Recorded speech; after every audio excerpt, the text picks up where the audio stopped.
پێشمەرگەی قارەمان کوڕی ئازا و بەخیرەت هەمووی لەناو فەقیر و هەژارە دروستە بێ. عیرفانجان بێ من چۆی بۆ بەرنامە هەر هەموو ژیانی تۆ کتێبێکە و لە لامە عیرفان بۆچی بەبێ من ڕۆشتی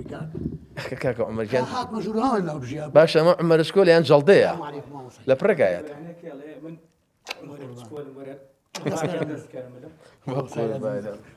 قەداوە بەجددی نەمدیوی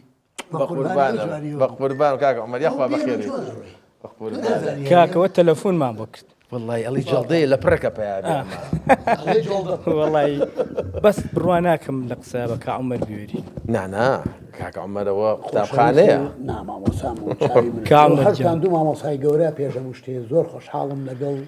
دوو ئەستێری جوانی سلێمانیە کوڕە خۆ دەستێری یەکیان زۆر مۆجیبی سەرسەختی تۆم قوربانتم ئەوی کێشانەوە کاغیرفان ئەو برادەرتە ناتوانانی بەشان و باڵا لە دایکی نەبوو ئەنا بەخوا تاجی سەرمە برا یاخوا بەخێر هەر بێت باشتر کە لە دایکی خۆمنە بخوا دوایی وەرەسەیەکە جاسڵاوتان نێبێ یاخوا بەخێر بێت بەخێر کاکە عومەرجان